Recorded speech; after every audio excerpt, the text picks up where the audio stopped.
오늘도 하나님의 말씀을 서로 함께 나눌 때에 하나님께서 우리 모두에게 생명의 은혜를 주시기를 축복합니다. 오늘 경찰서에서 모범 운전자 찾는 행사를 했어요. 그래서 교통이 복잡한 도로에서 하루 종일 교통신호를 잘 지키는 운전자를 찾는데, 그렇게 교통신호를 잘 지키는 운전자를 찾기가 쉽지가 않았습니다. 수시간을 기다렸는데 찾을 수가 없는데, 이제 포기하고 돌아서려는 순간 어느 한 승용차가 너무도 신호를 잘 지키면서 진행을 하는 겁니다. 그래서 처음부터 끝까지 지켜봐서 저분을 모범 운전자로 선정해야 되겠다 싶어서 경찰이 다가갔습니다. 그리고 당신을 모범 운전자로 선정을 합니다. 너무너무 신호를 잘 지켰고 너무너무 운전을 법대로 잘했습니다. 상금을 500만 원을 드립니다. 그러니까 이 운전자가 너무 기뻐하는 겁니다. 그래 경찰이 이 상금 500만 원 어디다 쓰시겠습니까? 그러니까 이 운전자가 하는 말이 면허증 따는 데 쓰랍니다. 그러니까 옆에 앉아있던 아내가 당황스러워서, 어머 경찰관님 신경 쓰지 마세요. 우리 남편 술 한잔하면 농담 잘해요.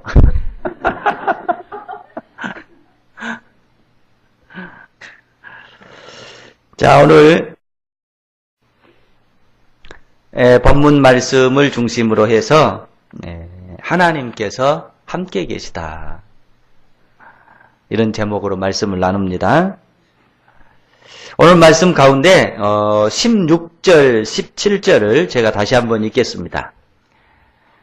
엘리가 사무엘을 불러 이르되 내 아들 사무엘아 하니 그가 대답하되 내가 여기 있나이다 하니 그가 이르되 내게 무엇을 말씀하셨느냐 청하노니 내게 숨기지 말고 내게 말씀하신 모든 것을 하나라도 숨기면 하나님이 내게 벌을 내리시고 또 내리시기를 원하노라 하는지라. 이 말씀은요, 굉장히 재미있는 말씀입니다. 당시의 제사장이었던 엘리가 자기 밑에 이렇게 신앙의 교육을 받고 있는 어린 사무엘에게 하는 얘기입니다. 그런데 얘기의 내용은 엘리가 직감적으로 이 어린 아이 사무엘이 하나님의 음성을 들었다고 하는 것을 깨닫습니다. 그리고 이 어린 사무엘에게 하나님께서 내게 뭐라고 말씀을 하시더냐, 내게 한마디도 빼지 말고 그대로 다 보고해라, 이런 내용입니다. 여러분 생각해봐요. 당시 제사장 엘리입니다. 그러니까 하나님의 음성을 듣는다면 사실은 누가 하나님의 음성을 들어야 되냐면 엘리 제사장이 하나님의 음성을 들어야 됩니다. 그리고 그 음성을 온 백성에게 알리고 또 가르치고 그렇게 해야 되는 게 올바른 순서죠. 그런데 정작 하나님의 말씀을 들어야 될 그 선두에 있던 제사장 엘리는 하나님의 음성을 듣지를 못합니다. 그러니까 바꿔 얘기하면 이 제사장 엘리는 하나님의 음성은 이러이러한 방법으로 듣는다라는 방법론은 알고 있어요. 그런데 실제적으로 하나님의 음성을 듣지를 못합니다.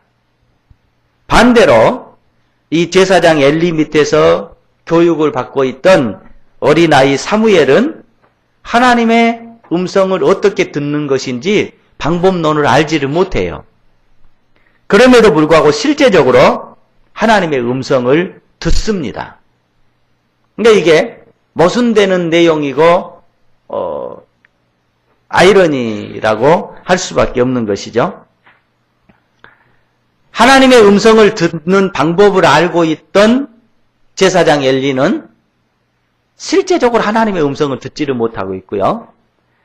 하나님의 음성을 어떻게 듣는 건지 방법을 알지 못한 어린 사무엘은 하나님의 음성을 실제적으로 듣고 있습니다.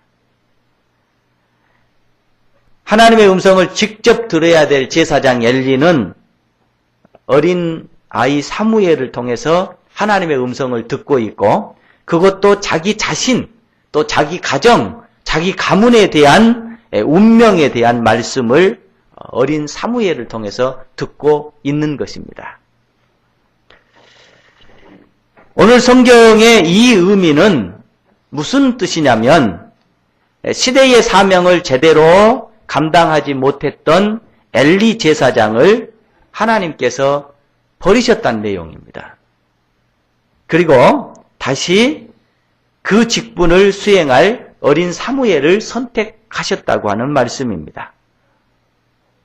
하나님의 영적 주도권과 권위가 이제 사무엘에게로 넘어갔다고 하는 내용을 성경은 이렇게 표현하고 있는 겁니다. 그러니까 사무엘을 통해서 이제 하나님의 역사를 다시 써가시고, 사무엘을 통해서 하나님의 역사를 다시 만들어 가신다는 내용입니다. 선택의 의미라고 하는 것은 바로 그런 것입니다. 하나님의 은혜, 하나님의 권능, 하나님의 역사가 이제 엘리라고 하는 제사장에게서 수도비 되고 다시 사무엘을 통해서 시작하신다고 하는 말씀입니다. 그리고 실제적으로 이제 사무엘상서 4장부터 보면 이 사무엘이 제사장으로 또 선지자로 사사로 등장을 해서 이스라엘에게 하나님의 말씀을 선포하는 내용이 본격적으로 나오고 있습니다. 오늘 본문은 이 사무엘이 하나님의 종으로서, 사사로서, 선지자로서 하나님의 직분을 감당하게 되기까지의 그 자라나는 과정, 성장하는 과정을 간단하게 성경이 표현하고 있습니다. 그래서 우리는 사무엘이 역사 앞에 나와서 하나님의 사명을 감당하는 것에는 큰 시선을 두고 있지만, 사무엘이 어떻게 하나님 안에서 성장을 했는가, 사무엘이 어떻게 사사가 되기까지 과정을 거쳤는가에 대해서는 별로 관심을 놓치고 있는 형편입니다. 오늘 저와 여러분이 사무엘이 어떻게 하나님 안에서 성장을 하고 어떤 과정을 거쳐서 하나님의 올바른 종으로 거듭 나아지는지를 살펴보도록 하겠습니다. 하나님은 은혜로 사무엘의 일생을 인도하십니다. 그리고 하나님의 권능으로 필요한 힘과 능력을 부어주십니다. 하나님의 역사로 시대의 사명을 감당하도록 그를 도와주십니다. 이게 하나님의 선택인 겁니다. 여러분도 선택받았습니다. 저도 하나님 앞에 선택을 받았습니다. 하나님께서 우리를 선택하셨다라고 하는 의미는 똑같은 거예요. 하나님의 은혜로 사무엘의 일생을 인도하듯이 하나님께서 여러분의 인생을 인도하십니다. 이것이 선택인 거예요. 하나님의 권능으로 필요한 힘과 능력을 부어주십니다. 이것 또한 하나님의 선택입니다. 하나님의 역사로 시대의 사명을 감당할 수 있도록 도와주신 것, 이것이 하나님의 선택입니다. 여러분, 내가 하나님 앞에 선택을 받았다라고 하는 의미를 잘 깨닫고 살아갈 수 있기를 축복합니다. 사무엘의 일생 도우신 하나님, 바로 여러분의 일생을 도우십니다. 이게 선택인 거예요.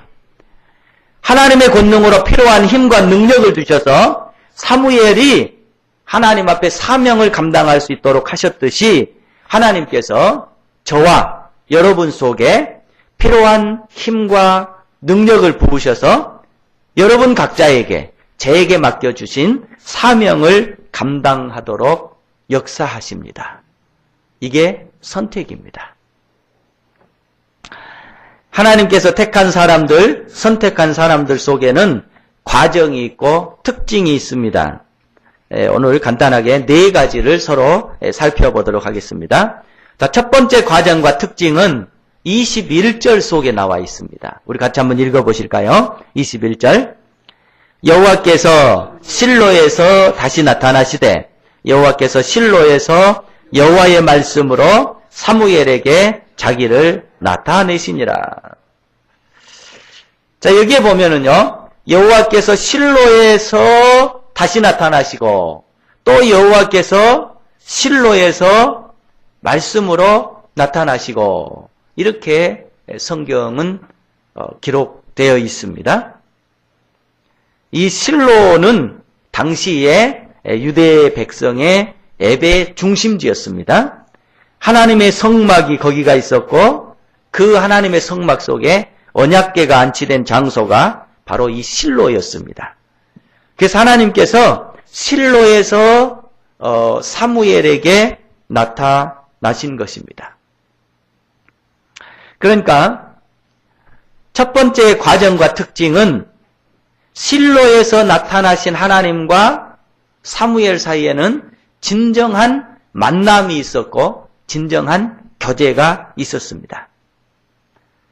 그런데 3장 1절에 보면은요, 정반대의 말씀을 하나님께서 하셔요. 뭐라고 말씀하시냐면, 아이 사무엘이 엘리 앞에서 여호와를 섬길 때에는 여호와의 말씀이 희귀하여 이상이 흔히 보이지 않았더라. 이 말은 무슨 말이냐면요, 하나님께서 도무지 말씀하시지 아니하셨고 하나님께서 도무지 나타나시지 않았다라고 하는 뜻입니다. 그런데 21절에 보면 여호와께서 실로에서 나타나시고 실로에서 여호와의 말씀으로 사무엘에게 나타나셨다고 말씀합니다. 정반대의 말씀이에요. 1절에서는 하나님께서 도무지 나타나시지 않았는데 21절에 보면 여호와께서 실로에서 사무엘에게 나타나시고 또 실로에서 말씀으로 사무엘에게 자기를 나타내셨다. 이렇게 말씀합니다. 그러니까 이걸 가만히 생각해 보면은요, 지도자가 누구로 있었냐의 차이점이에요. 1절 당시의 지도자는 누구였냐면은 엘리였습니다. 그런데 21절 당시의 지도자는 사실은 누가 지도자였냐면 사무엘이 지도자로 있었는 과정이었습니다. 그러니까 똑같이 예배가 있었습니다. 엘리 시대에도 예배가 있었어요. 그리고 사무엘 시대에도 예배가 있었습니다. 그러나 엘리가 집전하는 예배에는 하나님께서 나타나시지 아니하셨고 사무엘이 인도하는 예배에는 하나님께서 나타나셨다라고 하는 말씀입니다. 이 말씀은 엘리 시대에는 진정한 예배가 없었다는 말씀이에요. 하나님과의 진정한 교제가 없었다는 말씀입니다. 그리고 하나님의 진정한 예배의 교제가 없었기 때문에 하나님의 임재, 하나님의 역사가 나타나시지 않았다라고 하는 말씀입니다. 그러나 반대로 사무엘 시대에는 진정한 예배가 회복되었습니다. 그리고 하나님과의 진정한 교제가 있고 하나님과의 진정한 만남이 회복되었습니다. 그래서 하나님께서 거기에 말씀으로 역사하시는 것입니다. 그러니까 예배는 엘리 시대에도 있었고 사무엘 시대에도 있었어요. 예배의 형식과 내용은 아마 똑같았을 것입니다. 그런데 한쪽 예배는 하나님께서 나타나시질 않는 거예요. 역사하시질 않는 거예요. 받으시질 않는 거예요. 말씀하시질 않는 거예요. 그러나 또 한쪽 예배는 하나님께서 받으시고 기뻐하시고 역사하시고 말씀하시는 것입니다. 성경에는 그런 케이스들이 많습니다. 창세기에 보면 여러분 다 아시죠? 가인과 아벨이 하나님 앞에 똑같이 예배를 드립니다. 그러나 가인의 예배는 하나님께서 받으시질 않는 거예요. 아벨의 예배는 하나님께서 받으시는 것입니다. 그러니까 주님 이 땅에 오신 이래 2000년 동안 수많은 예배가 드려지고 있습니다. 지금 이 순간 저와 여러분은 하나님 앞에 예배를 드립니다. 그러나 우리가 드리는 이 예배가 우리는 잘 모를 수 있겠지만 하나님께서는 이 예배를 받으실 수도 있고 거절하실 수도 있다는 의미입니다. 그러니까 예배가 중요한 거예요. 예배라고 하는 것은 절대 인간들의 모임이 아닌 거예요. 인간들의 무슨 애식이 아닌 거예요. 하나님 앞에 드려지는 영적인 예식입니다. 그래서 여러분과 제가 예배를 드릴 때 꼭 기억해야 될 것은 뭐냐면 내 중심이 아닌 거예요. 하나님 앞에 드려지는 예배입니다. 여러분과 제가 드리는 예배가 어쩌면 하나님께서 받으시는 예배가 될 수도 있고 어쩌면 하나님께서 거절하시는 예배가 될 수도 있습니다.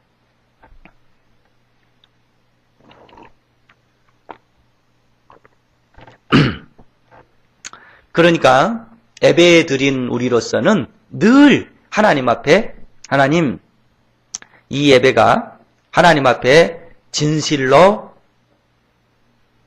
드려지는 예배가 되게 도와주옵소서. 하나님께서 받으시는 예배가 되게 도와주시옵소서.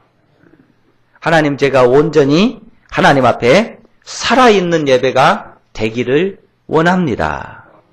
저를 제물로 받으시옵소서. 예, 이게 하나님 앞에 선택받은 자의 첫 번째 과정입니다.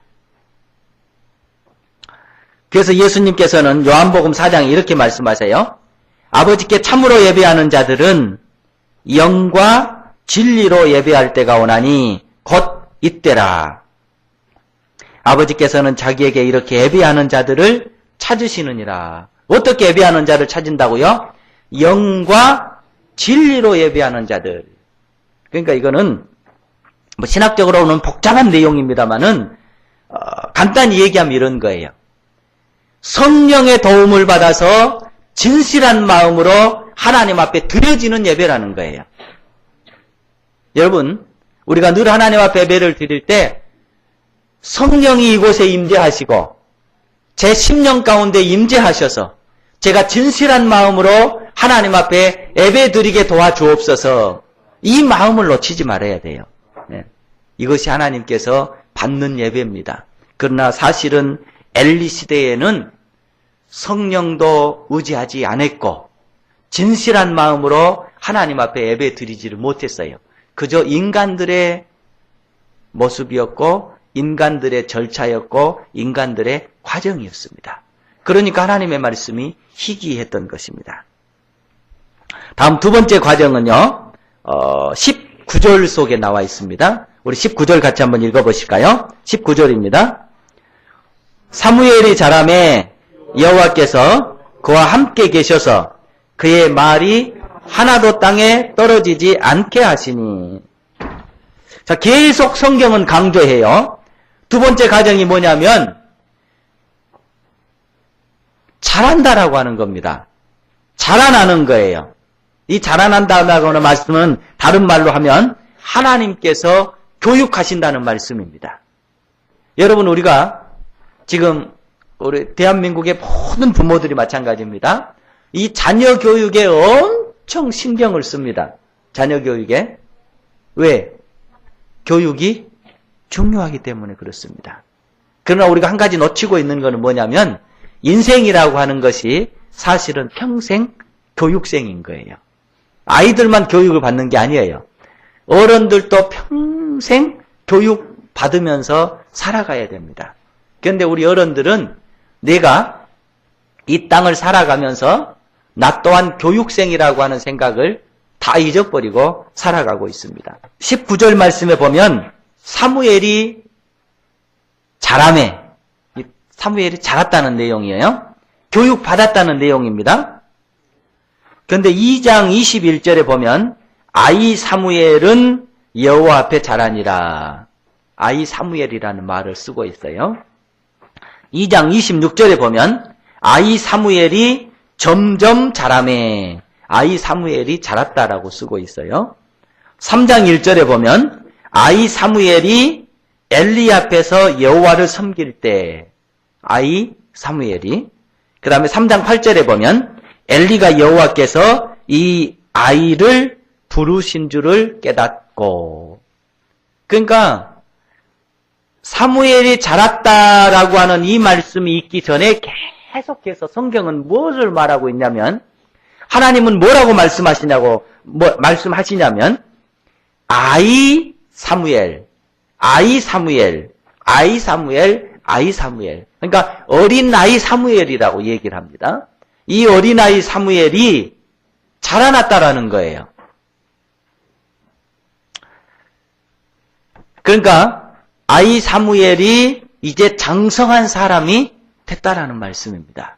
곧 이 말씀은 신체적으로나 인격적으로나 신앙적으로나 성숙한 사람이 됐다고 하는 말씀입니다. 그러니까 저와 여러분이 하나님 앞에서 우리 나이가 30이든 40이든 50이든 60이든 70이든 80이든 꼭 기억하면서 살아야 될 거는 뭐냐면, 내 인생이 하나님 나라에 가는 그 날까지 뭐 하는 인생이냐? 교육 받는 인생이라는 거예요. 교육 받는 인생이에요. 그러니까 여러분, 연세가 들어가면 이 신체적으로는 연로해지잖아요. 그런데 연로해지지 말아야 될 것이 있는데, 그거는 뭐냐면 정신이에요. 마음이에요. 정신과 마음은 연세가 들어갈수록 왜? 교육을 그만큼 더 받으니까 더 아름다워지고 더 성숙해지고 더 고매해지고 더 깊어져야 될 줄로 믿습니다. 우리 아이들에게 교육의 중요성을 가르쳐주면 가르쳐줄수록 우리 어른들이 꼭 잊지 말아야 될 것은 그거예요. 내가 내 인생이 하나님 앞에 교육받고 있다라고 하는 겁니다. 사무엘이 자랐다라고 하는 건 그런 의미예요. 그러니까 사무엘이 자라매 그 다음에 보면 여호와께서 그와 함께 계셔서, 이 말을 바꿔 얘기하면 사무엘이 자라기 전에는 여호와께서 함께 안 하셨나? 그런 의미가 아닙니다. 어릴 때는 하나님께서 함께 하시지 않았다는 말이 아니라, 어릴 때도 하나님께서 함께 하셨지만 훈련과 교육과 성장 과정을 거쳐서 그가 성숙한 사람이 되었을 때 하나님의 사명을 그에게 맡겼다는 내용입니다. 여러분, 그러니까 우리가 바라기는 저도 마찬가지고 여러분도 마찬가지고 꾸준히 한평생 하나님 앞에 교육받는 인생의 자세를 살아갈 수 있기를 축복합니다. 우리가 소위 회사에 가면 면접이라고 하는 걸 하지 않습니까? 면접은 뭐냐면 한마디로 하면 합당한 사람을 찾는 절차입니다. 합당한 사람을 찾는 거예요. 하나님도 마찬가지십니다. 당시에 엘리 제사장 밑에는 아주 튼튼한 두 아들이 있었습니다. 그러나 튼튼한 이 두 아들은 신체는 튼튼했을지 몰랐지만 인격적으로는 튼튼하지를 못했어요. 더욱이 신앙적으로는 더 튼튼하지를 못했습니다. 그래서 하나님께서 그들을 사용할 수 있음에도 불구하고 그 두 아들도 제끼는 거예요.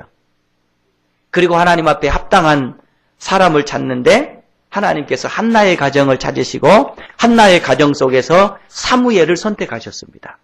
그리고 사무엘을 교육을 시키시는 거예요.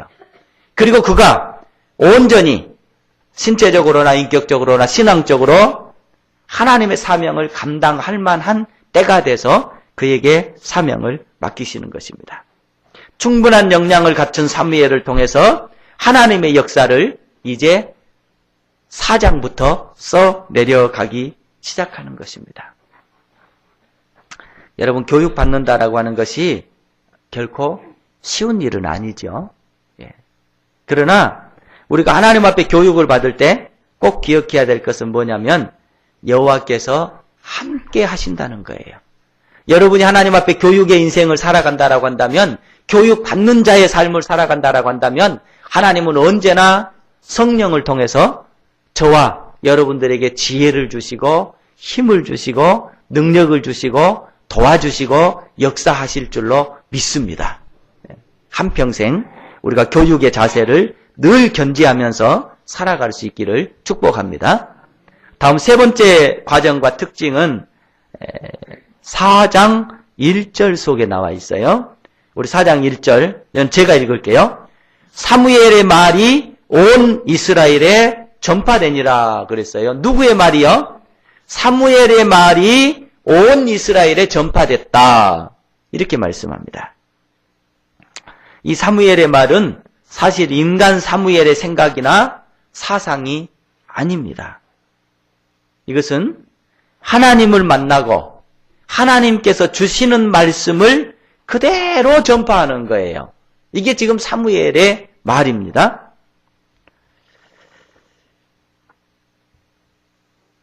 오늘이 있기까지 이 사무엘은 사실 고통이 많았을 것 같아요. 3장 12절에서 14절에 보면 하나님께서 이 엘리 가문에 말씀하신 내용이 나와요. 제가 읽겠습니다. 내가 엘리의 집에 대하여 말한 것을 처음부터 끝까지 그 날에 그에게 다 이루리라. 그러니까 엘리에게 내가 얘기를 할 건데 내가 말한 모든 내용을 내가 다 이루겠다라고 하나님께서 말씀을 하세요. 그런데 그 내용이 뭐냐면 내가 그의 집에 영원토록 심판하겠다고 그에게 말하는 것은 그의 집을 영원히 심판하겠다는 내용입니다. 그가 아는 죄악 때문이니 이는 그가 자기의 아들들이 저주를 자청하되 금하지 아니하였음이니라. 그러므로 내가 엘리의 집에 대하여 맹세하기를 엘리 집의 죄악은 제물로나 애물로나 영원히 속죄함을 받지 못하리라 하였노라 하셨더라. 그러니까 지금 하나님께서 이 사무엘에게 내가 엘리 가정을 심판을 하겠다. 그런데 영원히 심판을 하겠다. 어떠한 애물로나 어떠한 제물로도 사할 수 없는 심판을 내가 이 집안에 내리겠다라고 하나님께서 말씀을 하셨어요. 그런데 지금 엘리는 그 사실을 모르고 있는 거예요. 그러니까 사무엘이 하나님께서 말씀하신 그 내용을 그야말로 인용부 딱 붙여가지고 토시 하나 안 틀리고 그대로 엘리 제사장에게 전해줘야 돼요. 당신 가정 하나님께서 심판하셔서 영원히 패가망신시킨답니다. 이 내용이에요. 근데 이 내용을요, 사무엘이 당신의 영적 스승이라는 제사장에게 그대로 전달을 해줘야 돼요. 그게 쉽겠어요? 당신 가정 하나님 앞에 저주받아서 망할 거예요. 이 얘기를 해줄 수가 있겠냐고요. 그런데 이거를 해야 돼요, 사무엘이. 충성스럽게 계속해서 살아계신 하나님의 말씀을 그대로 전해야 되는 그 고통, 어려운 시대에는 더 크지 않겠어요? 그러니까 가능 목사님들이 그런 얘기를 하는 걸 제가 들었습니다. 목회자가 이 목사의 직분을 감당하기에 쉽지 않은 일들이 많이 있는데요. 가장 어려운 거는 뭐냐면 교인들에게 회개를 전달할 때, 책망을 전달할 때가 가장 어렵다라는 거예요. 그러니까 분명히 영적인 눈으로 보면 그거는 아닌데 그 사람 면전에 대놓고 그건 아니에요 라는 말을 하기가 어렵다라는 거예요. 그러나 영적인 차원에서 보면 하나님의 말씀은 전달을 해줘야 되는 상황이잖아요. 그러니까 그것이 어렵다라는 거예요. 칭찬해주고 축복해주고 위로해주고 소망을 심어주고 이건 어렵지 않다라는 거예요. 그러나 책망과 진노와 회개를 전달하는 말은 어렵습니다. 예, 그럴 것 같아요. 그러니까 목회자가 이 말씀에 순종한다라고 하는 것이 사실은 굉장히 어려워요. 예. 그러나 신실한 하나님의 말씀의 대언자가 되기 위해서는 사실은 또 해야 되는 것이 이 단에 서는 사람의 직분이지 않겠어요? 그럼 목사만 그러겠어요? 성도들도 마찬가지예요. 여러분의 삶을 살아가면서 세상 속에서 하나님의 말씀에 순종한다라고 하는 삶이 결코 쉽진 않은 거예요. 그럼에도 불구하고 어떻게 하느냐? 삶에 순종이 있어야 돼요. 엘리는 당시에 삶의 순종을 못했던 거예요. 사람들이 좋아하는 대로, 사람들이 원하는 대로, 그리고 자기의 유익을 위해서, 자기의 부귀를 위해서 살았던 사람이 누구냐면 엘리였습니다. 그러니까 하나님의 역사가 없었던 거예요. 그러나 사무엘이 그 순종의 삶을 잘 감당을 했어요. 여러분과 제가 이 땅에서 순종하면서 살아간다라는 것이 결코 쉽지는 않는 삶이지만 하나님께서 주시는 지혜를 가지고 늘 하나님 앞에 순종하는 삶을 잘 살아갈 수 있기를 축복합니다. 나머지 네 번째 과정과 특징이 20절 속에 나와 있어요. 우리 같이 한번 읽겠습니다. 단에서부터 브엘세바까지의 온 이스라엘이 사무엘은 여호와의 선지자로 세우심을 입은 줄을 알았더라. 이게 뭡니까? 온 이스라엘이 사무엘을 하나님의 종으로 인정했다라는 겁니다. 여기에 단이라고 하는 것은 이스라엘의 북쪽 끝 지명입니다. 브엘세바라고 하는 것은 이스라엘의 남쪽 끝을 얘기합니다. 한때 우리나라에 백두에서 한라까지 이런 얘기를 쓴 적이 있는데 지금은 잘 안 쓰는 것 같아요. 그러니까 백두에서 한라까지가 우리나라 북쪽에서 남쪽까지를 의미하듯이 단에서 브엘세바, 그러니까 이스라엘의 북쪽 끝부터 남쪽 끝까지 모든 백성이 사무엘을 인정했다라고 하는 거예요. 온 백성이 성전에서 사무엘과 함께 하나님의 말씀을 나누고 그 말씀을 듣고 그 말씀을 자기의 심령에 간직하고 자기의 고향으로 자기의 처소로 돌아가면서 이구동성으로 하는 말이, 야, 사무엘은 하나님께서 선택하신 분이 분명해. 사무엘은 하나님의 인정받은 선지자야. 이런 말이 온 백성에게 퍼진 겁니다. 여러분, 세상의 인정이라고 하는 것은 그냥 오는 것이 아니라고 하는 것을 우리는 잘 알고 있습니다. 여러분, 생각해 보십시다.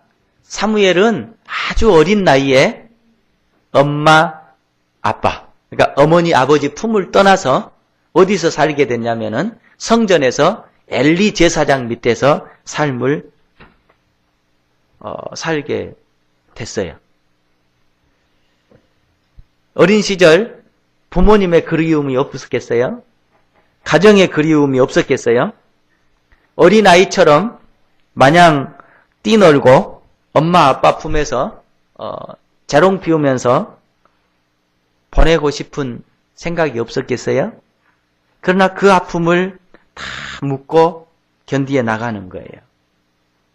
아마 가장 큰 것은 성장 과정에서 당시에 제사장 두 아들이 있어요. 그 두 아들의 괄씨, 천대, 텃세 이런 것이 가장 컸을 겁니다. 이 두 아들은 막 사는 거예요. 제사장의 아들이만 막 살았어요. 그러나 한 여인의 이름 모를 아들, 이들과 함께 생활하면서 이 아이는 어떻게 하면 하나님 앞에 바로 설까? 어떻게 하면 하나님 앞에 올바로 성장할까? 하나님 붙잡고 하나님 무지하고 하나님과 함께 살아가는 과정 속에서 제사장의 두 아들들은 아마 수없이 갈시했고 텃세했고 무시했고 조롱했을 겁니다. 그러나 그 과정들을 견디어 나가는 거예요. 그리고 그가 제사장으로서 선지자로서 또 하나님의 종으로서 받아야 될 모든 교육들을 받으면서 힘듦과 어려움과 과정들을 이겨냈습니다.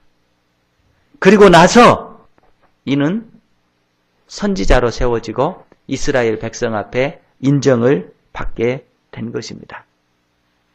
그러니까 성경이 이런 과정들은 얘기를 하지 않고 있어요. 그러니까 우리는 사무엘이라고 하는 사람이 하나님의 손에 붙들려져서 갑자기 나타나서 온 이스라엘의 지도자가 됐나 보다 이렇게 생각하기가 쉬워요.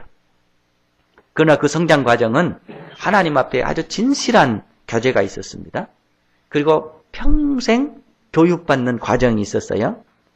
그리고 하나님 앞에 늘 말씀에 순종하는 삶이 있었습니다. 그리고 나서 그는 비로소 이스라엘 앞에 인정을 받고 하나님 앞에 인정받는 삶이었습니다. 바라기는 여러분과 제가 이 땅을 살아가면서 사람들로부터 인정받기를 축복합니다. 하나님 앞에 인정받을 수 있기를 축복합니다. 그 과정은 끊임없이 하나님과 교제하는 겁니다. 그리고 늘 교육을 받는 것입니다. 그리고 하나님 말씀에 교육받는 대로 순종해 가는 삶을 사는 것입니다. 그러면 하루가 한 달이 되고 한 달이 1년이 되고 연이 우리의 인생을 만들어서 하나님 앞에 사람 앞에 인정받는 인생의 삶이 되는 것입니다. 이 귀한 삶이 여러분의 삶이 되기를 축복합니다.